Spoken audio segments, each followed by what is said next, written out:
ആയിരുന്നു പ്രഭു. എല്ലാരും ക്ഷീണിച്ചു കാണും ഇപ്പൊ. തുടങ്ങാം പ്രഭു. ഹരേ കൃഷ്ണ പ്രഭു. ഹരേ കൃഷ്ണ. അപ്പൊ നമുക്ക് തുടങ്ങാം. തുടങ്ങാം പ്രഭു, തുടങ്ങണം പ്രഭു, തുടങ്ങണം. രാധാമാധവൊക്കെ പാടണമല്ലോ. ഓ, തുടങ്ങണം. ഹരേ കൃഷ്ണ. ഹരേ കൃഷ്ണ. എല്ലാവർക്കും കേൾക്കാവോ? കേൾക്കുന്നുണ്ടാവും. കേൾക്കാം പ്രഭു, കേൾക്കാം. ഹരേ കൃഷ്ണ പ്രഭു. എന്നാലും പ്രഭു, സ്വാഗതം പ്രഭു. ഹരേ കൃഷ്ണ. ഹരേ കൃഷ്ണ.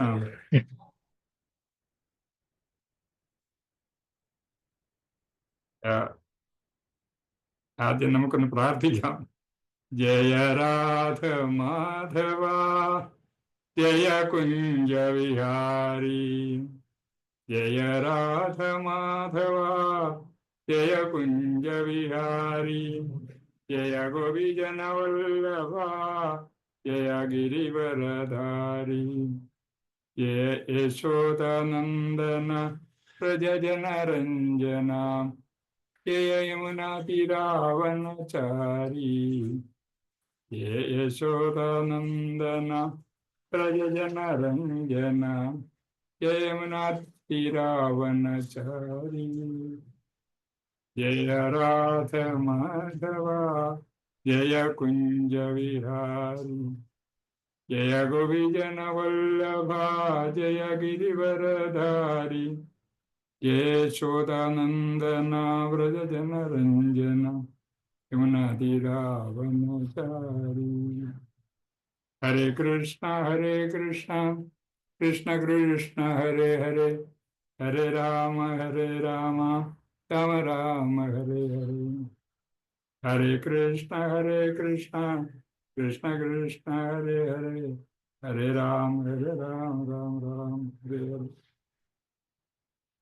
जय जय प्रभुपाद, जय जय प्रभुपाद, जय जय श्रील प्रभुपाद, जय जय गुरुदेव, जय जय गुरुदेव. नमः ओं विष्णुपदाय कृष्णपृष्ठाय भद्रे श्रीमते महाविष्णु गोस्वामी। नमः ओं विष्णुपदाय कृष्णपृष्ठाय भद्रे श्रीमते भक्ति वेदांत स्वामी। नमस्ते सारस्वते देवे गौरवाणी प्रचारणे निर्विशेष ശൂന്യവാദി പാശ്ചാത്യ ദേശധാരണി. എല്ലാവർക്കും ക്ലാസ്സിൽ പങ്കെടുക്കുന്ന എല്ലാവർക്കും പ്രണാമം. ഇന്ന് നമ്മൾ ചർച്ച ചെയ്യുന്നത് ഭഗവത്ഗീത 1-ാം അധ്യായം 45-ാം ശ്ലോകം.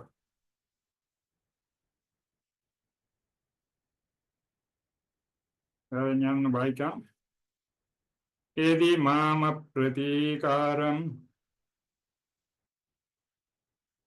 ശസ്ത്രം സശസ്ത്രപാണയാ ധർത്തരാഷ്ട്രാരണേ ഹന്യു തന്മേ ക്ഷേമതരം ഭവേത്. യദി മാമ അപ്രതീകാരം യദി മാം അപ്രതീകാരം ശസ്ത്രം ശസ്ത്രപാണയാം ധാർത്തരാഷ്ട്രാരണേ ഹന്യോത് തന്മേ ക്ഷേമതരം ഭവേത്.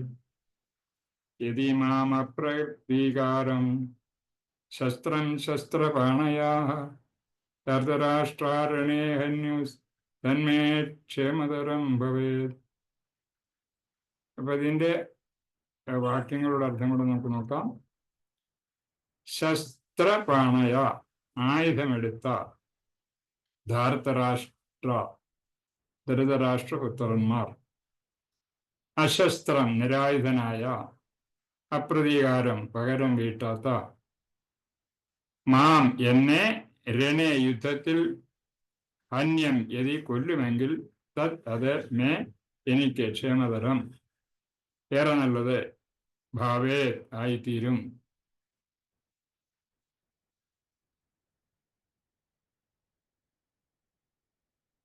ഇതിന്റെ വിവർത്തനത്തിൽ പ്രഭുപാദർജി പറയുന്നത്, പ്രഭുപാദർജി കി ജയ്, ദാസരാഷ്ട്രന്മാരോട് പൊരുതുന്നതിൽ ഭേദം നിരായുധനായി പ്രതിരോധത്തിനൊരുങ്ങാതെ നിൽക്കുന്ന എന്നെ അവർ കൊല്ലട്ടെ എന്ന് വയ്ക്കുകയാണ്. ഭാവാർത്ഥം ക്ഷത്രിയരുടെ സമരമറകളിൽപ്പെട്ട ഒരു നിബന്ധനയാണ് നിരായുധനും പൊരുതാൻ ഇഷ്ടപ്പെടാത്തവനുമായ എതിരാളിയെ ആക്രമിച്ചുകൂടാ എന്നത്. ഈ വിഷമഘട്ടത്തിൽ ശത്രുക്കൾ ഇങ്ങോട്ട് ആക്രമിച്ചാലും താൻ പൊരുതാൻ പോകുന്നില്ലെന്ന് അർജുനൻ തീരുമാനിക്കുന്നു. മറുകക്ഷി എത്രമാത്രം യുദ്ധോത്സുകനാണെന്ന് അദ്ദേഹം ആലോചിച്ചതേ ഇല്ല. ഭഗവാന്റെ ഉത്തമ ഭക്തൻ എന്ന നിലയിൽ സ്വാഭാവികമായ മൃദുല ഹൃദയത്വത്തിന്റെ ലക്ഷണങ്ങളാണിതെല്ലാം. ഓം അജ്ഞാനതിമിരാന്ധസ്യ ജ്ഞാനാഞ്ജനശലാകയാ ചക്ഷുരുന്മീലിതം യേന തസ്മൈ ശ്രീ ഗുരുവേ നമഃ. ശ്രീചൈതന്യമനോഭീഷ്ടം സ്ഥാപിതം യേന ഭൂതലേ സ്വയം രൂപകഥാമഹ്യം ദദാതി സുപദാന്തികം.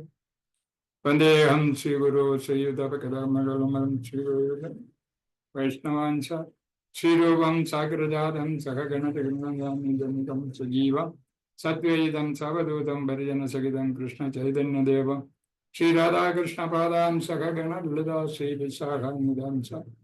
ഹേ കൃഷ്ണ കരുണാ സിന്ധോ ദീനബന്ധോ ജഗത്പദേ ഗോപേശ ഗോപികാകാന്ത രാധാകാന്ത നമസ്തുതേ. സപ്തകാഞ്ചന ഗൗരാംഗി രാധേ വൃന്ദാവനേശ്വരി വൃഷഭാനുസുതേ ദേവി പ്രണമാമി ഹരിപ്രിയേ. പഞ്ചാകൽപതരുഭ്യശ്ച കൃപാ സിന്ധുഭ്യേവ ച പതിതാനാം പാവനേഭ്യോ വൈഷ്ണവേഭ്യോ നമോ നമഃ.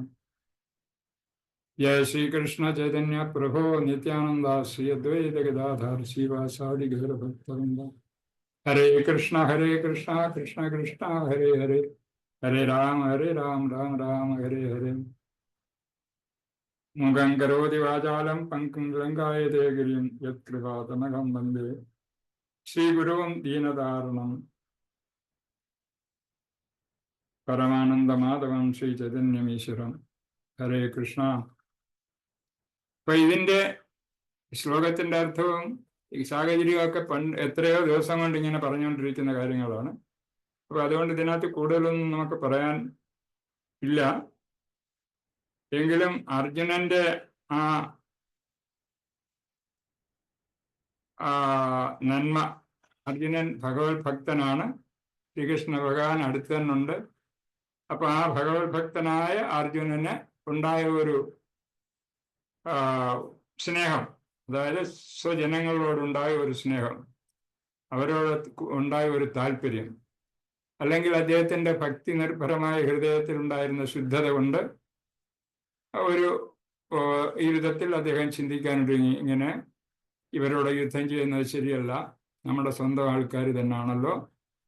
അപ്പൊ അതുകൊണ്ട് ഞാൻ ആയുധമൊന്നും എടുക്കാതെ തന്നെ ഇവിടെ നിൽക്കാം, എനിക്കിത് അങ്ങോട്ട് ആക്രമിക്കാൻ ഞാൻ പോകുന്നില്ല. ഇങ്ങനെ നിൽക്കുന്ന സമയത്ത് അവർ വന്ന് എന്നെ ഭരിക്കുന്നെങ്കിൽ ഭരിച്ചോട്ടെ, പ്രശ്നമൊന്നുമില്ല. അങ്ങനെ അവരെ എന്നെ കടന്നിട്ട് എന്നെ ആക്രമിച്ചാൽ തന്നെ ഞാനത് അവരോട് എതിർക്കാൻ പോകുന്നില്ല. പക്ഷേ ശാസ്ത്രമനുസരിച്ച് നിരായുധനായ ഒരു വ്യക്തിയെ അന്നത്തെ കാലത്തെ യുദ്ധത്തിൽ എതിർക്കുന്ന ശത്രു ഉപദ്രവിക്കാൻ പാടില്ലെന്ന് നിയമമുണ്ട്. എങ്കിലും അതൊന്നും കൂടാതെ തന്നെ ഇങ്ങനെയുള്ളൊരു സന്ദർഭത്തിൽ അവർ കൊല്ലുന്നെങ്കിൽ കൊന്നോട്ടെ, ഞാൻ എന്തായാലും ഇവർക്ക് എതിരായിട്ട്, അതായത് എൻ്റെ സ്വന്തം ജനങ്ങൾ, സ്വന്തം ആൾക്കാർ എന്ന് പറയുമ്പോൾ അദ്ദേഹത്തിൻ്റെ തന്നെ ബന്ധുത്വമുള്ളതാണ്. ജ്യേഷ്ഠാനിധന്മാരായിരുന്നു അവരെല്ലാവരും. ആ പാണ്ഡവും ധൃതരാഷ്ട്രവും, ആ പാണ്ഡവും ധൃതരാഷ്ട്രന്റെ മക്കൾ തമ്മിലുള്ള യുദ്ധമാണ് നടക്കുന്നത്. അപ്പൊ അതുകൊണ്ട് സ്വന്തക്കാർ തന്നെ എല്ലാം രക്തമെന്ന് തന്നെ ഒരേ വംശത്തിൽപ്പെട്ട ഗുരുവംശത്തിൽപ്പെട്ട പടയാളികളാണ് അവരെല്ലാം. പക്ഷെ ആ ഒരു കാരണത്താൽ യുദ്ധം ഇല്ലാതായി തീരുന്ന ഇല്ല. എന്നാൽ അർജുനൻ വിചാരിക്കുന്ന ഇവരോട് യുദ്ധം ചെയ്യേണ്ട എന്നുള്ളത് നമ്മൾ കണ്ടത് ആദ്യം മുതലേ 2 വിഭാഗം സൈന്യങ്ങൾ നിൽക്കുന്നതും അതിൽ ശ്രീകൃഷ്ണ ഭഗവാൻ തേരാളിയായിട്ട് ഇരിക്കുമ്പോൾ ഭഗവാനോട് പറയുന്നതും, കൃഷ്ണ അവിടോട്ട് എന്നെ ഒന്ന് വിട്ടേര്, ഞാനൊന്ന് കാണട്ടെ, ഈ 2 കൂട്ടരുടെയും മധ്യത്തിൽ ഞാനൊന്ന് പോയി നിന്ന് നോക്കട്ടെ എങ്ങനെ ആരൊക്കെയാ വന്നിരിക്കുന്നത്. അപ്പൊ അവിടെ തന്നെ 25-ാം ശ്ലോകം മുതൽ ശ്രീകൃഷ്ണ ഭഗവാനും അർജുനോട് പറഞ്ഞു കൊടുക്കുന്നുണ്ട്, നീ ശരിക്കും പോയി കണ്ടോ. അവിടെ നിർത്തിയതിന് ശേഷം പറയുന്നതാണ്, അവിടെ തേരുകൊണ്ട് അവരുടെ നാട്ടിൽ നിന്നിട്ട് അപ്പൊ അവിടെ ചെന്ന് നീ കാണണം എന്തൊക്കെയാ ഉള്ളത്, നിന്റെ കുരുവംശത്തിൽപ്പെട്ടവരാണ് തന്നെ, ബന്ധുക്കളാണ്. അത് അച്ഛനുണ്ടാവും, അപ്പൂപ്പനുണ്ടാവും, അമ്മാവനുണ്ടാവും, അളിയനുണ്ടാവും, സഹോദരങ്ങളുണ്ടാവും. ഇങ്ങനെ എല്ലാവരും നീ ശരിക്ക് കണ്ടിട്ട് പോകാനാണ് ശ്രീകൃഷ്ണൻ പറഞ്ഞും വിടുകയാണ്. അപ്പൊ അങ്ങോട്ട് പോയിട്ട് അദ്ദേഹം കാണുമ്പോൾ കണ്ട കാര്യങ്ങളൊക്കെയാണ് ഇപ്പം പറഞ്ഞത്. അവിടെ ഉണ്ടായിരുന്ന സ്വജനങ്ങൾ, അർജുനൻ ഒരു ഭൗതികമായിട്ടും ആത്മീയമായിട്ടും ചിന്തിക്കുന്നുണ്ട് ഇവരെയൊക്കെ കണ്ടതിന് ശേഷം. ഭൗതികമായിട്ടെന്ന് പറഞ്ഞാൽ സഹോദര ബന്ധം, അതായത് ശാരീരിക ബന്ധം. ശാരീരിക ബന്ധത്തിൽ നോക്കുമ്പോൾ എല്ലാവരും തന്നെ അദ്ദേഹത്തിൻ്റെ മിത്രങ്ങളാണ്, അവിടെ നിൽക്കുന്നത് ഇവിടെ നിൽക്കുന്നത്. അപ്പൊ അങ്ങനെ ഒരു മനസ്സിന് ഒരു നിരാശ, ഇവരോടൊക്കെ എന്തിനാണ് ഞാൻ യുദ്ധം ചെയ്യുന്നത്? കൃഷ്ണനോട് പറയുന്നുണ്ട് അർജുനൻ, ഈ എൻ്റെ സുഹൃത്ത്, എൻ്റെ ബന്ധുക്കളെ എല്ലാം കൊന്നിട്ട് എനിക്കൊരു രാജ്യം വേണോ? അതിൽ നിന്നല്ല ഞാൻ ഭിക്ഷ എടുത്ത് ജീവിച്ചോളാം എന്നൊക്കെ പറയുന്നുണ്ട്. അപ്പൊ അവിടെ കൃഷ്ണൻ തന്നെ പറഞ്ഞു വിടും, നീ ശരിക്ക് കണ്ട് മനസ്സിലാക്കിയിട്ട് വരാൻ. അദ്ദേഹത്തിന് അറിയാം, അതായത് പരമാത്മാ രൂപത്തിൽ നമ്മുടെയൊക്കെ മനസ്സിലിരിക്കുന്നത് ശ്രീകൃഷ്ണ ഭഗവാൻ തന്നെയാണ്. അപ്പൊ ആ ശ്രീകൃഷ്ണ ഭഗവാൻ എൻ്റെ ഓരോ വ്യക്തികളിലും എന്തൊക്കെ മനസ്സിലുണ്ടാകുന്നോ, പ്രയാസങ്ങൾ അല്ലെങ്കിൽ ആനന്ദങ്ങൾ, എന്തായാലും ശരി, ഏത് കാര്യവും ഭഗവാൻ അറിയുന്നുണ്ട്. അപ്പൊ അർജുനന്റെ ആ മനക്ലേശത്തെ പറ്റി ഭഗവാൻ അറിഞ്ഞ കാരണത്താലാണ് അദ്ദേഹത്തെ ഒന്നുകൂടെ പറഞ്ഞ് മനസ്സിലാക്കിക്കൊണ്ട് അങ്ങോട്ട് വിടുന്നത്. ഇന്നേരം കാണാനുണ്ട്, സൂക്ഷിച്ചു എന്ന് പറഞ്ഞാൽ ആ കാണുന്ന സമയത്ത് അദ്ദേഹത്തിന് മാനസികമായിട്ട് ഇങ്ങനെ ആ ശരീരബന്ധത്തിന്റെ കാര്യങ്ങൾ ഉണ്ടാവും. അതിലുള്ള അതൃപ്തി, ഇങ്ങനെ ഇവരെ കൊല്ലുന്നതിലും തന്മേൽ യുദ്ധം ചെയ്യുന്നതിലും ഒക്കെയുള്ള മാറ്റങ്ങൾ ഉണ്ടാകും മനസ്സിന്. അത് മനസ്സിലാക്കാൻ വേണ്ടി തന്നെയാണ് പറഞ്ഞു വിടുന്നത്. അപ്പൊ അതിനുശേഷം കണ്ടതിന് ശേഷമാണ് അർജുനൻ മാറി വരുന്നത്, ഇങ്ങനെ ഞാൻ യുദ്ധം ചെയ്യാൻ ഇഷ്ടപ്പെടുന്നില്ല. അപ്പൊ പിന്നെ അദ്ദേഹം കുറെ ന്യായീകരണങ്ങൾ ചെയ്യുന്നുണ്ട്.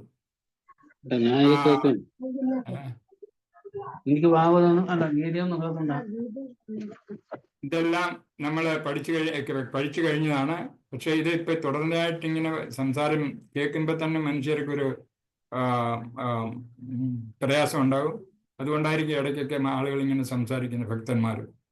പക്ഷേ ഇതിപ്പോ നമ്മുടെ ഒരു ക്ലാസ് നടക്കുമ്പോൾ നടത്താതിരിക്കാൻ ഒക്കത്തില്ലല്ലോ. അപ്പൊ അതുകൊണ്ട് അങ്ങനെ പോകുന്നു. അപ്പൊ അർജുനനുണ്ടാകുന്ന ആ മാറ്റങ്ങൾ അദ്ദേഹം അത് ന്യായീകരിക്കാൻ വേണ്ടിയിട്ട്, അർജുനൻ യുദ്ധം ചെയ്യുന്ന ഇല്ല എന്ന് പറഞ്ഞതിനെ ന്യായീകരിക്കാൻ വേണ്ടിയിട്ട് ഒരു ഭൗതികമായിട്ട് പല കാര്യങ്ങൾ പറയുന്നുണ്ട്. അതുകൊണ്ട് ആധ്യാത്മികമായിട്ടും പല കാര്യങ്ങൾ പറഞ്ഞുണ്ട്. ഇങ്ങനെ ബന്ധുക്കളെ കൊല്ലുന്നതും മറ്റുള്ളവരെ കൊല്ലുന്നതൊക്കെ അത് ശരീരമായിട്ടുള്ള ബന്ധം അനുസരിച്ചിട്ടുള്ളതും, അതുപോലെ തന്നെ ഗുരുക്കന്മാര് പ്രായമുള്ളവരൊക്കെ ഉണ്ട്, അവരെയൊക്കെ കൊല്ലുന്നതും പാപമാണെന്നും എല്ലാവരും പറയുന്നുണ്ട്. അത് അങ്ങനെയൊക്കെ പറഞ്ഞ് എന്തെങ്കിലുമൊക്കെ പ്രശ്നങ്ങൾ പറഞ്ഞിട്ട് ഇത് മുടക്കാൻ വേണ്ടി അദ്ദേഹം പല പ്രാവശ്യം ശ്രമിച്ചു നോക്കി. പിന്നെ ഇതിന്റെ കാര്യങ്ങളൊക്കെ നമ്മൾ പഠിച്ചു കഴിഞ്ഞതാണ്. എന്തായിരുന്നു അവിടെ, ആരെയൊക്കെയാണ് കണ്ടത്, എന്തൊക്കെയാണ് ദോഷം, യുദ്ധം ഉണ്ടായാലുള്ള പ്രധാനപ്പെട്ട കാര്യം. ഈ ഒരു യുദ്ധം നടന്നാൽ എന്തെല്ലാം പ്രശ്നങ്ങളുണ്ടാവും, രാജ്യത്ത് എന്തെല്ലാം കുഴപ്പങ്ങളുണ്ടാവും, അതുപോലെ നമ്മുടെ വംശത്തിന് എന്തെല്ലാം കുഴപ്പമുണ്ടാവും, കുലത്തിന് എന്തെല്ലാം കുഴപ്പമുണ്ടാവും, ഇതെല്ലാം നമ്മൾ ശ്രദ്ധിക്കേണ്ട കാര്യം. ഇത് ഇന്ന് അർജുനൻ ഇവിടെ പറഞ്ഞെങ്കിലും ശരി, ഇനിയൊരു കാലത്തും ഇത്രയും 5000 വർഷത്തിന് മുമ്പ് പറഞ്ഞ അർജുനനെങ്കിലും നമുക്ക് ഇന്ന് ഇത് പ്രായോഗികമായിട്ട് നമുക്ക് ചിന്തിക്കേണ്ട കാര്യമാണ്. നമ്മുടെ അയൽ രാജ്യങ്ങൾ തമ്മിൽ ശത്രുത ഉണ്ടാകുന്നു, യുദ്ധം ഉണ്ടാകുന്നു, നിസ്സാര കാര്യങ്ങൾക്ക് വേണ്ടിയിട്ട് മാത്രം, അതും ഭൗതികമായ ചില ഗുണങ്ങൾക്ക് വേണ്ടിയുള്ള യുദ്ധങ്ങൾ. അങ്ങനെ അതിർത്തി പങ്കെടുക്കുന്നതിൽ യുദ്ധം ഉണ്ടാകും. അപ്പൊ അങ്ങനെ ഒരു രാജ്യം തമ്മിൽ യുദ്ധം ഉണ്ടായാൽ എന്തെല്ലാം പ്രശ്നങ്ങൾ ഉണ്ടാകും, എന്തെല്ലാം കുഴപ്പങ്ങൾ ഉണ്ടാകും എന്നൊക്കെ ആ ഒരു കാര്യം ഇപ്പൊ ഇവിടെ തന്നെ അർജുൻ എത്രയോ വർഷങ്ങൾക്ക് മുമ്പ് അദ്ദേഹം പറഞ്ഞ കാര്യം ഇന്നും അത് പ്രസക്തമാണ്. നമ്മൾ കണ്ടതാണ്, രാജ്യത്തെ പല പ്രാവശ്യം യുദ്ധങ്ങൾ ഉണ്ടാവുകയും നമുക്കുണ്ടായ പ്രശ്നങ്ങളൊക്കെ സാമ്പത്തികമായിട്ട് പ്രയാസങ്ങളുണ്ടാവും, ശാരീരികമായിട്ടും പ്രയാസങ്ങളുണ്ടാവും.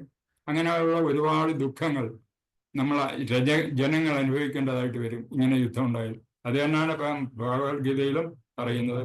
അപ്പൊ അങ്ങനെ ഇതെല്ലാം കൊണ്ട് യാതൊരു വിധത്തിലും ഞാൻ യുദ്ധം ചെയ്യത്തില്ല, അല്ലെങ്കിൽ ഇങ്ങനത്തെ എനിക്ക് വേണ്ടപ്പെട്ടവരെയൊക്കെ കൊന്നതിന് ശേഷം ഞാൻ എന്തിനാ രാജ്യം ഭരിക്കുന്നത്, എന്തൊരു സുഖം അതിനകത്ത് കിട്ടുന്നത്? കാരണം ശരിയല്ലേ, ഒരു ജ്യേഷ്ഠനും അനിയനും കൂടെ വഴക്കുണ്ടാകുന്നു, അനിയനെ കൊന്നുകളയുന്നു. അപ്പൊ ആ ജ്യേഷ്ഠൻ പിന്നെ സുഖമായിട്ട് ജീവിക്കാൻ പറ്റുമോ? അവർക്ക് ആ സ്നേഹമുള്ള അനിയനാണെങ്കിൽ ശരി. ഇത് നടത്താൻ കാര്യം എന്തെന്ന് പറഞ്ഞാൽ അന്ന് ധർമ്മയുദ്ധമായിരുന്നു. ധർമ്മയുദ്ധത്തിൽ ഇങ്ങനെയൊക്കെ ചിന്തിക്കും. ഇന്നത്തെ കാലത്ത് അങ്ങനെ ശത്രുവോ മിത്രവോ ബന്ധുവോ ഒന്നും നോക്കാറില്ല. കൊണ്ട് നാട്ടം വിടുക, തീരുക. നമ്മൾ ഈ ഭാവം ആദ്യം മുതൽ പഠിക്കാൻ വേണ്ടുന്നത് പ്രഭുവിന്റെ ഇന്ന് കാലത്തെ പീക്ക് ടൈമിൽ രാവിലെ രാവിലെ ഭക്ഷണത്തിന്റെ സമയമാണ്.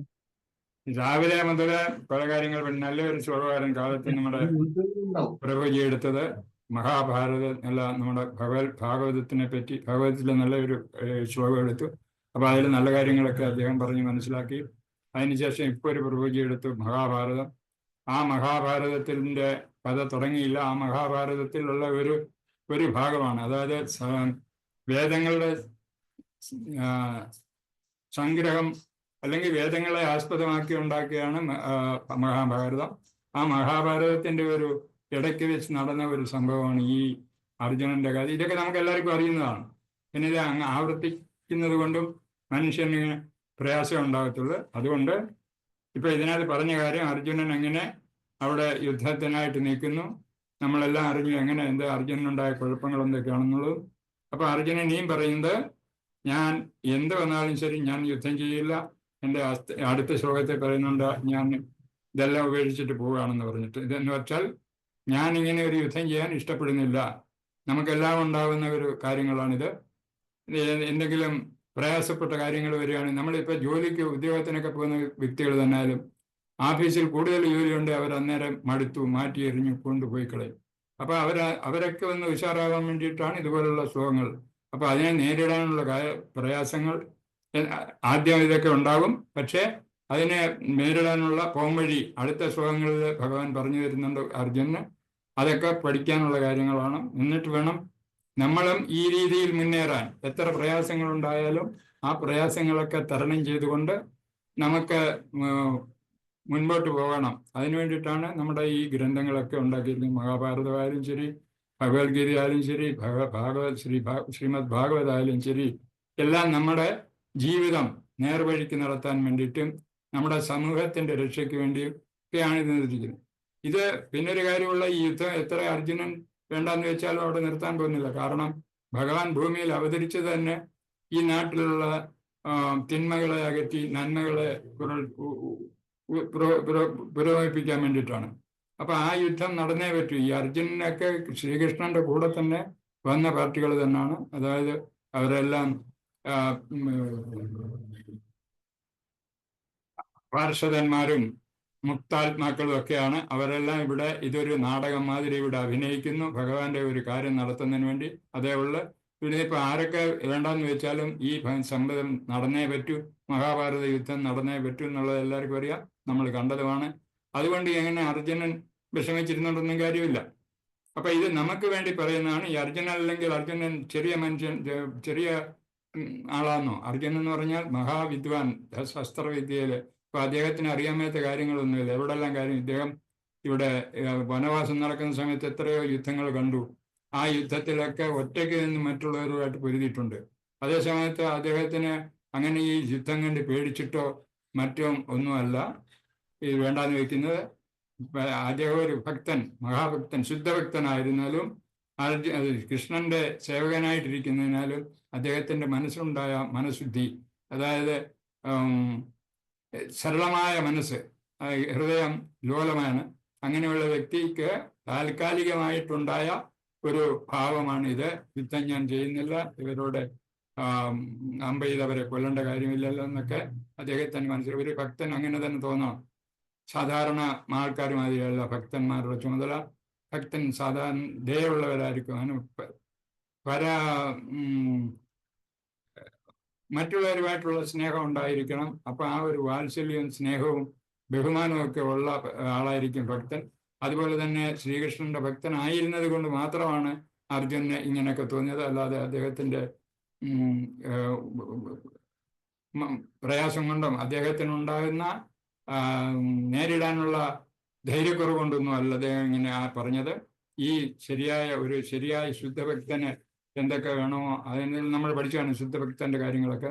അപ്പൊ അങ്ങനെ ആ ശുദ്ധഭക്തന്റെ ഹൃദയം ശുദ്ധിയായിരുന്നാൽ അദ്ദേഹത്തിന് മറ്റുള്ളവരോട് തോന്നിയ ഒരു സഹതാപം കൊണ്ട് മാത്രമാണ് തൽക്കാലം ഇദ്ദേഹം ഇങ്ങനെ കാണിക്കുന്നത്. അത് തന്നെയല്ല, ശ്രീകൃഷ്ണ ഭഗവാന്റെ ശിഷ്യനായിട്ട് മാറണം അദ്ദേഹത്തിന്. അതിന് യോഗ്യത ഉണ്ടാവണമെങ്കിൽ ശ്രീകൃഷ്ണനിൽ നിന്നും കാര്യങ്ങൾ ഗ്രഹിക്കണം. അങ്ങനെ യോഗ്യത ഉള്ള വ്യക്തിക്ക് മാത്രമേ ഇതുപോലെ സഹതാപങ്ങളും മറ്റും ഉണ്ടാവുള്ളൂ.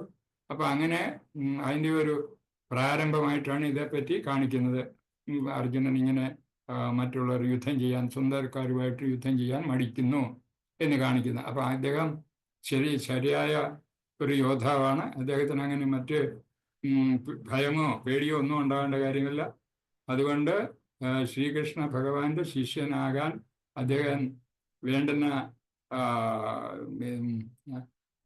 യോഗ്യതയുണ്ടോ അത് അറിയാൻ വേണ്ടി കൃഷ്ണ ഭഗവാൻ തന്നെ അദ്ദേഹത്തിൽ ചെലുത്തുന്ന ചില കാര്യങ്ങളൊക്കെയാണിത്. അത് നമ്മൾ വഴിയെ ഇനി അടുത്ത ശ്ലോകങ്ങളിലൊക്കെ പഠിക്കും. ഇത്രയൊക്കെ തൽക്കാലം ഇതിനെപ്പറ്റി വിശദീകരിക്കാനുള്ളൂ. ഒന്നാമത് എല്ലാവരും ഇങ്ങനെ എല്ലാം ഒരു കാലത്ത് മുതൽ ഇങ്ങനെ ക്ലാസ്സിൽ അറ്റൻഡ് ചെയ്ത് ക്ഷീണിച്ചിരിക്കുകയാണ്. പലർക്കും പല കാര്യത്തിൽ വിഷമമുണ്ട്. അപ്പൊ അതുകൊണ്ട് ഞാൻ തൽക്കാലം നിർത്തുന്നു. ഹരേ കൃഷ്ണ. ഹരേ കൃഷ്ണ പ്രഭുജി.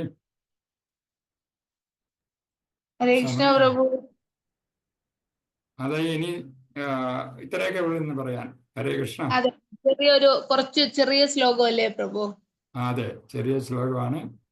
അതെ, പ്രത്യേകിച്ച് ഇതില്ല. താങ്ക് യു പ്രഭു. എന്നാലും ഇത്രയും എഫേർട്ട് എടുത്ത് ചെയ്തതിൽ വളരെ സന്തോഷം. താങ്ക് യു സോ മച്ച് പ്രഭു. ഹരേ കൃഷ്ണ. ഹരേ കൃഷ്ണ. സ്വയം സമ്പൂർണ്ണ പ്രഭുവും ശാന്തമാജിയും കണ്ടിരുന്നു. അപ്പം ഇങ്ങനെ പറഞ്ഞു, പ്രഭു ക്ലാസ് എടുക്കാൻ പറയുമ്പോ പ്രഭു ഒരുപാട് എഫേർട്ട് എടുത്ത് വായിച്ച് ഒരുപാട് പ്രിപ്പയർ ചെയ്താണ് ചെയ്യണേന്ന് അവര് പറഞ്ഞായിരുന്നു. താങ്ക് യു പ്രഭു. നമ്മള് പ്രഭുവിന്റെ ഇത്രയും ഏജിലും പ്രഭു ഇത്രയും നല്ല രീതിയിൽ സർവീസ് ചെയ്യാൻ ഭഗവാൻ പ്രഭുവിന് അനുഗ്രഹിക്കുന്നതിലും നമുക്ക് ഇതുപോലെ പ്രഭുവിന്റെ അനുഗ്രഹം നമുക്ക് ഉണ്ടാവണം പ്രഭു. താങ്ക് യു പ്രഭു. ഹരേ കൃഷ്ണ. ഒരു സേവനമല്ലേ മാതാജി ഇത്? അതെ അതെ പ്രഭു. അല്ല, അത്രയും നമ്മള് ഈ ഒരു പ്രായത്തില് നമുക്ക് പറ്റാത്ത പലതും പ്രഭു ചെയ്യുന്നുണ്ട് പ്രഭു. അത് ഭയങ്കര ബ്ലെസ്ഡ് ആണ് പ്രഭു. നമുക്ക് വേണം പ്രഭു. ഹരേ കൃഷ്ണ. കൃഷ്ണ ഭഗവാൻ അനുഗ്രഹിക്കട്ടെ പ്രഭു മാതാജി. ഹരേ കൃഷ്ണ. താങ്ക് യു പ്രഭു. Thank you. ഹരേ കൃഷ്ണ. ഹരേ കൃഷ്ണ. നന്ദി പ്രഭുജി, വളരെ വളരെ നന്ദി. ഹരേ കൃഷ്ണ. ഹരേ കൃഷ്ണ. പ്രഭുജി ഇങ്ങനെ എല്ലാവരോടും പറയും. എല്ലാം നന്നായിരിക്കും, അതുകൊണ്ട് തന്നെ പറയാം. ശരി പ്രഭുജി. Okay. Hare Krishna. Thank you. Hare Krishna പ്രഭു. എത്ര കാലം കൊണ്ട് ഇങ്ങനെ കേൾക്കുക പ്രഭു. അതെ, നമ്മള് മറ്റ് ഡിവോട്ടീസിന് ചിലപ്പോ അറിയില്ലായിരിക്കും. ഈ ഒരു സൂമിന്റെ കാലഘട്ടത്തിനൊക്കെ മുമ്പ് നമ്മളൊരു 10-13 വർഷം വരും അല്ലേ പ്രഭു? 12 വർഷം 13 വർഷം മുമ്പ് 2006 കണ്ടെന്ന് തുടങ്ങുന്നത്. അതെ പ്രഭു. അതെ, ഒരു 18-19 വർഷങ്ങൾക്ക് മുമ്പ് തൊട്ട് തന്നെ നമ്മള് സ്കൈപ്പ് എന്ന് പറഞ്ഞിട്ട് ഒരു പ്ലാറ്റ്ഫോമില് നമുക്കിപ്പം എല്ലാരും ഇനി വന്നാൽ നിങ്ങൾക്ക് അറിയാം, സാറ്റർഡേ ക്ലാസ് എടുക്കുന്നതും ഇതുവരെ നമുക്ക് spiritual world and material world എന്ന് പറഞ്ഞ് ക്ലാസ് എടുക്കുന്ന സ്വയം സമ്പൂർണ്ണ പ്രഭു അദ്ദേഹം അമേരിക്കയിലായിരുന്ന കാലഘട്ടത്തിൽ തൊട്ട് ഞങ്ങൾക്ക് ഓൺലൈനിൽ ഭാഗവതവും ഭഗവത്ഗീതയൊക്കെ പഠിപ്പിച്ചു തരുമായിരുന്നു. അന്നാണ് രാധേ ജീവൻ പ്രഭുവിനെ നമ്മൾ ആദ്യമായിട്ട് കാണുന്നത്.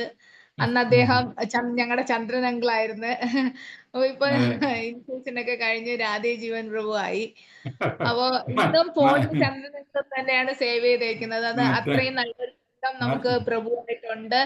അന്ന് തൊട്ട് ഡിവോഷണൽ സർവീസിൽ പ്രഭു അത്രയും ഹാർഡ് വർക്കിങ്ങും ഒക്കെ ആയിട്ട് ചെയ്യുന്നുണ്ട്. അപ്പം ഈ ഓൺലൈൻ പ്ലാറ്റ്ഫോമിന് മുമ്പത്തെ ഒരു കാലഘട്ടവും നമുക്കൊരു ഓൺലൈൻ പ്ലാറ്റ്ഫോം ഉണ്ടായിരുന്നു. അതെ അതെ. ഒന്നും അറിയാൻ വയ്യാത്ത കാലത്തും ഇപ്പൊ പിന്നല്ലേ പഠിച്ചു വരുമല്ലയോ. ഇപ്പോഴേ എഴുതി പഠിച്ചെങ്കിലേ കിട്ടൂ മാതാജി. സ്വന്തം ഓർമ്മയൊന്നും കിട്ടത്തില്ല. എത്രയുണ്ട് ഇപ്പൊ? ഏജ് എത്രയായി പ്രഭു? 80+ ആയോ പ്രഭുവിന്? 86.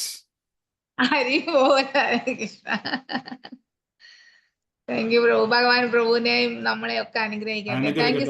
എല്ലാരെയും അനുഗ്രഹിക്കട്ടെ മാതാജി. അതുപോലെ തന്നെ ഒരു ഷോർട്ട് നോട്ടീസേ ഞാൻ എപ്പോഴും കൊടുക്കാറുള്ളൂ. എനിക്ക് എല്ലാ സമയത്തും ലാസ്റ്റ് എന്നെ രക്ഷിക്കുന്ന ആളാണ് പ്രഭു. ആരും കമ്മിറ്റ് ചെയ്ത ആൾക്കാരൊക്കെ എന്തെങ്കിലും അത്യാവശ്യം വന്ന് പ്രഭുവിന് ഓൾറെഡി ക്ലാസ് ഇടും.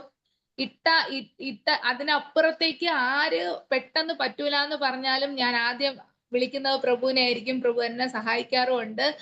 താങ്ക് യു പ്രഭു, thank you so much. Hare Krishna. ഇനി എപ്പോഴാന്ന് വെച്ചാ മാതായി വിളിച്ചോ, ഞാൻ റെഡി. താങ്ക് യു പ്രഭു, താങ്ക് യു. ഹരേ കൃഷ്ണ. എല്ലാവർക്കും പ്രഭു ഒരു മാതൃകയാണ്. നമ്മള് ഓരോ ചെറിയ ചെറിയ ഒഴിവ് പറഞ്ഞ് ഇത് ചെയ്യുമ്പോ പ്രഭു നമുക്ക് എല്ലാവർക്കും വലിയൊരു എക്സാമ്പിൾ ആണ്. താങ്ക് യു പ്രഭു, thank you so much. Hare Krishna. 14-ാം തീയതി കാണാം മാതാജി. വരും പ്രഭു, തീർച്ചയായിട്ടും ഉണ്ടാവും, തീർച്ചയായിട്ടും ഉണ്ടാവും പ്രഭു. അപ്പൊ കാണാം. ഹരേ കൃഷ്ണ. കാണാം പ്രഭു, കാണാം. ഹരേ കൃഷ്ണ. പ്രണാം പ്രഭു, പ്രണാം. ഹരേ കൃഷ്ണ. ആഞ്ചകൽപതരൂപേക്ഷ കൃപാ സിന്ധുഭ്യേവ ച പതിതാനാം പാവനേഭ്യോ വൈഷ്ണവേഭ്യോ നമോ നമഃ. ഹരേ അനന്തകോടി വൈഷ്ണവർക്ക് की जय. हरिदास ठाकुर की जय. श्रील प्रभुपाद की जय. श्रील गुरुदेव की जय. और प्रमाण. हरि हरि बोल. Thank you Prabhu. Hare Krishna. Close ചെയ്തോട്ടെ പ്രഭു.